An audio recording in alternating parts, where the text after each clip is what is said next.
Hi ಸ್ನೇಹಿತರೆ, ನಿಮ್ಮ ಜೀವನದಲ್ಲಿ ಎಷ್ಟೇ ಶ್ರಮಪಟ್ಟರೂ ಪೂಜೆ ಪುನಸ್ಕಾರ ಮಾಡಿದರೂ ಕಷ್ಟಗಳು ತೀರುತ್ತಿಲ್ಲವೇ? ಬಹುಶಃ ನೀವು ನಿಮ್ಮ ಸಮಸ್ಯೆಗೆ ಸರಿಯಾದ ದೇವತೆಯನ್ನು ಆರಾಧಿಸುತ್ತಿಲ್ಲದಿರಬಹುದು. ಹೌದು, ಪ್ರತಿಯೊಂದು ಸಮಸ್ಯೆಯನ್ನು ನಿವಾರಿಸಲು ನಿರ್ದಿಷ್ಟ ದೇವತೆಯ ಅನುಗ್ರಹ ಅಗತ್ಯ. ನಿಮ್ಮ ಕಷ್ಟಕ್ಕೆ ಯಾವ ದೇವರನ್ನು ಪೂಜಿಸಬೇಕು ತಿಳಿಯಲು ಈ ವಿಡಿಯೋವನ್ನು ಕೊನೆವರೆಗೂ ನೋಡಿ. ಸ್ನೇಹಿತರೆ, ಹಾಗಾದರೆ ತಡ ಮಾಡೋದು ಬೇಡ. ಬನ್ನಿ, ನಿಮ್ಮ ಪರಿಪೂರ್ಣ ಕಷ್ಟಗಳಿಗೆ ಯಾವ ದೇವತೆಯನ್ನು ಆರಾಧನೆ ಮಾಡಿದರೆ ನಿಮ್ಮ ಜೀವನದಲ್ಲಿ ಸುಖ ನೆಮ್ಮದಿ ಹಾಗೂ ತೊಂದರೆಗಳಿಗೆ ಪರಿಹಾರವನ್ನು ಕಾಣಬಹುದು ನೋಡೋಣ. ಮೊದಲು ನಕಾರಾತ್ಮಕ ಭಾವನೆಯನ್ನು ದೂರ ಮಾಡುವ ದೇವಿ. ನಕಾರಾತ್ಮಕತೆಯಿಂದ ಮುಕ್ತಿಯನ್ನು ಪಡೆದುಕೊಳ್ಳಲು ಬಯಸಿದರೆ ಕಾಳಿ ದೇವಿಯ ಆರಾಧನೆಯನ್ನು ಮಾಡಬೇಕು. ಕಾಳಿ ದೇವಿಯನ್ನು ಪೂಜಿಸುವುದರಿಂದ ದುಷ್ಟ ಶಕ್ತಿಗಳು ನಾಶವಾಗುವುದು ಮತ್ತು ದುಷ್ಟ ಅಥವಾ ಕೆಟ್ಟ ಶಕ್ತಿಗಳಿಂದ ರಕ್ಷಣೆ ದೊರೆಯುವುದು ಎನ್ನುವ ನಂಬಿಕೆ ಇದೆ. ಕಾಳಿ ದೇವಿಯನ್ನು ಪೂಜಿಸುವುದರಿಂದ ಅವಳು ನಮ್ಮ ಜೀವನದಿಂದ ಕತ್ತಲೆಯನ್ನು ದೂರ ಸರಿಸುತ್ತಾಳೆ, ಗೊಂದಲವನ್ನು ನಮ್ಮಿಂದ ದೂರ ಇಡುತ್ತಾಳೆ. ನಕಾರಾತ್ಮಕ ಶಕ್ತಿ, ದುಷ್ಟ ಶಕ್ತಿಗಳು ಮತ್ತು ಭಯದಿಂದ ತೊಂದರೆಗೊಳಗಾದವರು ಕಾಳಿ ದೇವಿಯನ್ನು ಪೂಜಿಸಬೇಕು. ಕಾಳಿ ದೇವಿಯನ್ನು ಪೂಜಿಸುವುದರಿಂದ ದುಷ್ಟಶಕ್ತಿಗಳಿಂದ ರಕ್ಷಣೆ ದೊರೆಯುತ್ತದೆ ಮತ್ತು ಭಯವು ದೂರವಾಗುತ್ತದೆ. ಸ್ನೇಹಿತರೆ, ಎಷ್ಟು ಜನಕ್ಕೆ ಅನುಮಾನ ಮತ್ತು ಕುತೂಹಲ ಇರುತ್ತದೆ, ಕಾಳಿ ದೇವಿ ಉಗ್ರ ಸ್ವರೂಪಿ, ಹೇಗೆ ನಮ್ಮನ್ನು ರಕ್ಷಿಸುತ್ತಾಳೆ ಅಥವಾ ನಮಗೆ ಯಾವ ರೀತಿಯಲ್ಲಿ ಒಲಿಯುತ್ತಾಳೆ ಎನ್ನುವುದು. ಖಂಡಿತವಾಗಲೂ ನಿಮ್ಮ ಅನುಮಾನ ನಿಜ. ಆದರೆ ಕಾಳಿ ದೇವಿಯ ಅನುಗ್ರಹ ಒಂದು ಸಾರಿ ನಮಗೆ ಸಿಕ್ಕರೆ ಖಂಡಿತ ನಮ್ಮ ಜೀವನದಲ್ಲಿ ಎದುರಾಗುವಂತಹ ತೊಂದರೆಗಳು, ಕಷ್ಟಗಳು ನೀರ ಮೇಲಿನ ಗುಳ್ಳೆಯಂತೆ ಕರಗುತ್ತದೆ. ಸ್ನೇಹಿತರೆ, ನೀವೇನಾದರೂ ಕಾಳಿ ದೇವಿಯ ಆರಾಧಕರಾಗಿದ್ದರೆ ಅಥವಾ ಕಾಳಿ ದೇವಿಯನ್ನು ಪೂಜಿಸುತ್ತಿದ್ದರೆ ನಿಮ್ಮ ಊರು ಯಾವುದು ಅಥವಾ ನಿಮ್ಮ ಹೆಸರೇನು ಎನ್ನುವುದನ್ನು ಕಮೆಂಟ್ ಮುಖಾಂತರ ತಿಳಿಸಿ. ಇನ್ನು ಜ್ಞಾನ ಮತ್ತು ಬುದ್ಧಿವಂತಿಕೆಯನ್ನು ನೀಡುವ ದೇವಿ ಸರಸ್ವತಿ ದೇವಿಯನ್ನು ಹಿಂದೂ ಧರ್ಮದಲ್ಲಿ ಜ್ಞಾನ ಬುದ್ಧಿವಂತಿಕೆಯನ್ನು ನೀಡುವ ದೇವತೆ ಎಂದು ಹೇಳಬಹುದು. ಸರಸ್ವತಿ ದೇವಿಯು ಶಿಕ್ಷಣ, ಜ್ಞಾನ ಮತ್ತು ಸೃಜನಶೀಲತೆಯೊಂದಿಗೆ ಸಂಬಂಧವನ್ನು ಹೊಂದಿದ್ದಾಳೆ. ಜನರು ತಮ್ಮ ಜ್ಞಾನ, ಸೃಜನಶೀಲತೆ ಮತ್ತು ಬುದ್ಧಿವಂತಿಕೆಯನ್ನು ಹೆಚ್ಚಿಸಲು ಬಯಸುವವರು ಸರಸ್ವತಿ ದೇವಿಯನ್ನು ಪೂಜಿಸಬೇಕು. ವಿದ್ಯಾರ್ಥಿಗಳು ತಮ್ಮ ಏಕಾಗ್ರತೆಯನ್ನು ಸುಧಾರಿಸಲು, ಅಧ್ಯಯನದಲ್ಲಿ ಉತ್ತಮವಾಗಿ ಕಾರ್ಯನಿರ್ವಹಿಸಲು ಮತ್ತು ಸೃಜನಶೀಲತೆಯನ್ನು ಬೆಳೆಸಲು ಸರಸ್ವತಿ ದೇವಿಯನ್ನು ಪೂಜಿಸಿ. ಸ್ನೇಹಿತರೆ, ನೀವು ಜ್ಞಾನ, ವಿದ್ಯೆ, ಬುದ್ಧಿಗಾಗಿ ಸರಸ್ವತಿ ದೇವಿಯನ್ನು ಆರಾಧನೆ ಮಾಡಿದರೆ ಖಂಡಿತ ನೀವೇನಾದರೂ ವಿದ್ಯೆಯಲ್ಲಿ ಅಥವಾ ಸೃಜನಶೀಲತೆಯಲ್ಲಿ ಹಿಂದುಳಿದಿದ್ದರೆ ಸರಸ್ವತಿ ದೇವಿಯ ಆರಾಧನೆ ಮಾಡುವುದರಿಂದ ಅಥವಾ ಸರಸ್ವತಿ ದೇವಿಗೆ ಸಂಬಂಧಪಟ್ಟಂತಹ ಕೆಲವೊಂದು ಒಳ್ಳೆಯ ಕಾರ್ಯಗಳನ್ನು ಮಾಡುವುದರಿಂದ ಅಮ್ಮನವರ ಆಶೀರ್ವಾದದಿಂದ ನಿಮ್ಮ ಜೀವನದಲ್ಲಿ ವಿದ್ಯೆ, ಬುದ್ಧಿ, ಸೃಜನಶೀಲತೆ ಎನ್ನುವುದು ಹೆಚ್ಚಾಗುತ್ತದೆ. ಇನ್ನು ಶಕ್ತಿ ಮತ್ತು ರಕ್ಷಣೆಯನ್ನು ನೀಡುವ ದೇವಿ ದುರ್ಗಾದೇವಿಯನ್ನು ಶಕ್ತಿ, ಧೈರ್ಯ ಮತ್ತು ನಿರ್ಭಯತೆಯ ದೇವತೆ ಎಂದು ಪೂಜಿಸಲಾಗುತ್ತದೆ. ತಮ್ಮ ಗುಪ್ತ ಭಯಗಳನ್ನು ನಿವಾರಿಸಲು, ತಮ್ಮ ಶಕ್ತಿ ಮತ್ತು ಆತ್ಮವಿಶ್ವಾಸವನ್ನು ಹೆಚ್ಚಿಸಿಕೊಳ್ಳಲು ಬಯಸುವವರು ದುರ್ಗಾದೇವಿಯ ಆರಾಧನೆಯನ್ನು ಮಾಡಬೇಕು.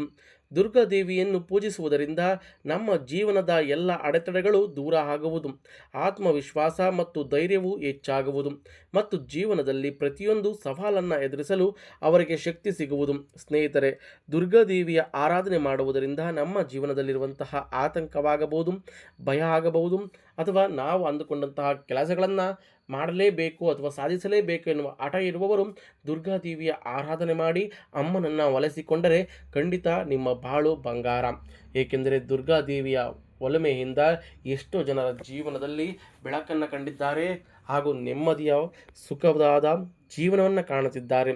ಸ್ನೇಹಿತರೆ, ನೀವು ಇಷ್ಟು ತಿಳಿಸಿದಂತಹ ದೇವತೆಗಳಲ್ಲಿ ಯಾವ ದೇವತೆಯನ್ನು ಹೆಚ್ಚಾಗಿ ಆರಾಧನೆ ಮಾಡುತ್ತೀರಾ ಎನ್ನುವುದನ್ನು ಕಮೆಂಟ್ ಮಾಡಿ. ಇನ್ನು ವಿವಾಹ ಮತ್ತು ಕೌಟುಂಬಿಕ ಸಾಮರಸ್ಯವನ್ನು ನೀಡುವ ದೇವಿ ವಿವಾಹದಲ್ಲಿ ಎದುರಾಗುವಂತಹ ಸಮಸ್ಯೆಗಳಿಂದ ಮುಕ್ತಿಯನ್ನು ಪಡೆದುಕೊಳ್ಳಲು, ಪತಿ ಪತ್ನಿಯ ನಡುವೆ ಸಾಮರಸ್ಯವನ್ನು ಹೆಚ್ಚಿಸಿಕೊಳ್ಳಲು, ಕುಟುಂಬದಲ್ಲಿ ಶಾಂತಿ ಹಾಗೂ ಸಂತೋಷ ಕಾಪಾಡಿಕೊಳ್ಳಲು ಪಾರ್ವತಿ ದೇವಿಯ ಆರಾಧನೆಯನ್ನು ಮಾಡಬೇಕು. ಯಾಕೆಂದರೆ ಪಾರ್ವತಿ ದೇವಿಯು ಸಾಮರಸ್ಯ, ಸಮತೋಲನ, ಪ್ರೀತಿ, ವೈವಾಹಿಕ ಸಂತೋಷ ಮತ್ತು ಶಾಂತಿಯ ದೇವತೆ. ತಮ್ಮ ಸಂಬಂಧದಲ್ಲಿ ಅಪೇಕ್ಷಿತ ಜೀವನ ಸಂಗಾತಿ ಅಥವಾ ಸಂತೋಷವನ್ನು ಬಯಸುವವರು ಪಾರ್ವತಿ ದೇವಿಯನ್ನು ಪೂಜಿಸಬೇಕು. ಆಕೆಯ ಆಶೀರ್ವಾದವನ್ನು ವೈವಾಹಿಕ ಜೀವನದಲ್ಲಿ ಸಂತೋಷ ಮತ್ತು ಶಾಂತಿಯನ್ನು ತರುತ್ತಾಳೆ.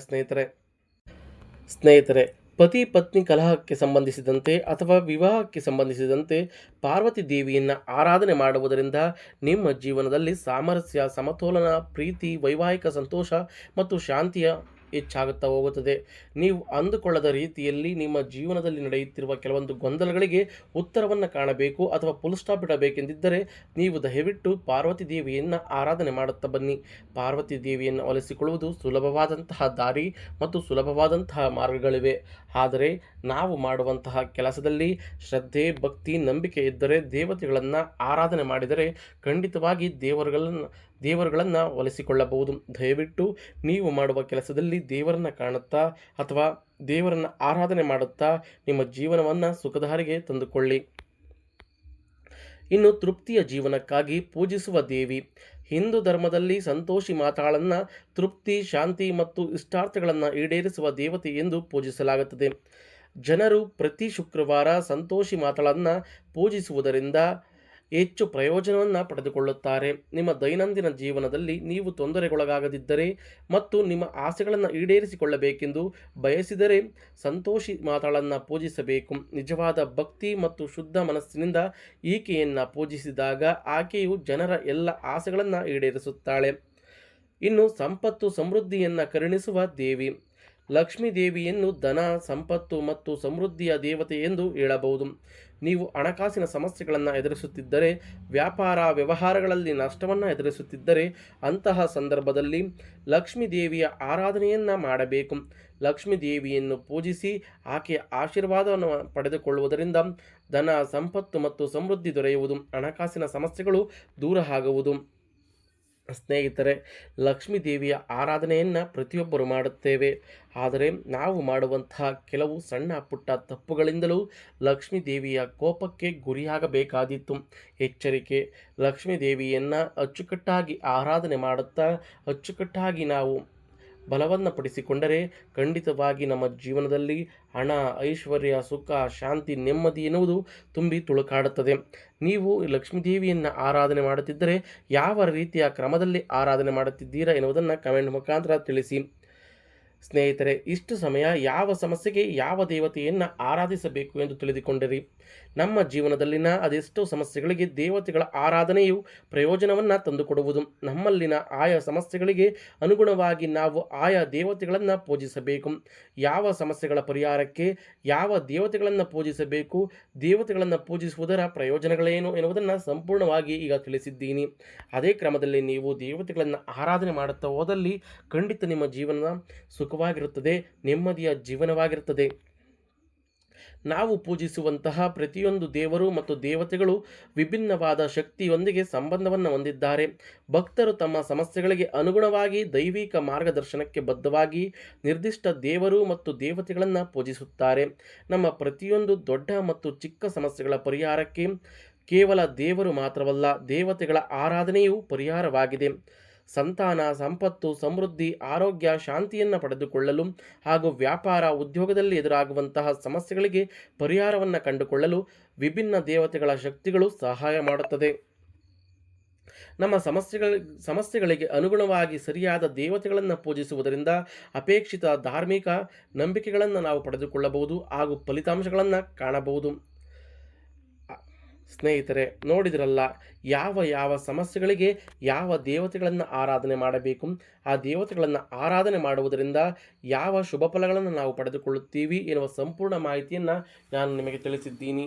ಹಾಗೆ ಇಷ್ಟು ಅವಧಿ ಅಥವಾ ಇಷ್ಟು ಸಮಯ ನೀವು ಯಾವ ದೇವತೆಯನ್ನು ಹೆಚ್ಚಾಗಿ ನಂಬುತ್ತೀರಾ ಅಥವಾ ಯಾವ ದೇವರನ್ನು ಆರಾಧನೆ ಮಾಡುತ್ತಿದ್ದೀರಾ ಎನ್ನುವುದನ್ನು ಕಮೆಂಟ್ ಮುಖಾಂತರ ನನಗೆ ತಿಳಿಸಿಕೊಡಿ. ಹಾಗೆ ನೀವೇನಾದರೂ ನಮ್ಮ ಚಾನಲ್ಗೆ ಮೊದಲ ಬಾರಿಗೆ ಬಂದಿದ್ದರೆ ನಮ್ಮ ಚಾನಲನ್ನು ಸಬ್ಸ್ಕ್ರೈಬ್ ಮಾಡಿ, ಪಕ್ಕದಲ್ಲಿರುವ ಬೆಲ್ ಬಟನ್ ಕ್ಲಿಕ್ ಮಾಡಿ, ಈ ವಿಡಿಯೋಗೊಂದು ಲೈಕ್ ಕೊಟ್ಟು ಈ ವಿಡಿಯೋನ ಪ್ರತಿಯೊಬ್ಬರಿಗೂ ಶೇರ್ ಮಾಡಿ.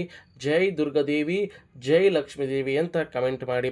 ಸ್ನೇಹಿತರೆ, ಹಾಗೂ ಹಣಕ್ಕೆ ಸಂಬಂಧಿಸಿದ ಪರಿಹಾರಗಳು ಹಾಗೂ ಕೋರ್ಟ್ಗೆ ಸಂಬಂಧಿಸಿದ ಪರಿಹಾರಗಳನ್ನು ಈಗಾಗಲೇ ಫೇಸ್ಬುಕ್ ಹಾಗೂ ಯೂಟ್ಯೂಬ್ ಚಾನಲ್ ಎರಡರಲ್ಲೂ ಹಾಕಿದ್ದೀನಿ. ನೀವಿನ್ನೂ ನನ್ನ ವಿಡಿಯೋಗಳನ್ನು ನೋಡಿಲ್ಲ ಅಂದರೆ ದಯವಿಟ್ಟು ಆ ವಿಡಿಯೋಗಳನ್ನು ನೋಡಿ, ಹಾಗೆ ಪ್ರತಿಯೊಬ್ಬರಿಗೂ ಶೇರ್ ಮಾಡಿ. ಧನ್ಯವಾದಗಳು ಸ್ನೇಹಿತರೆ.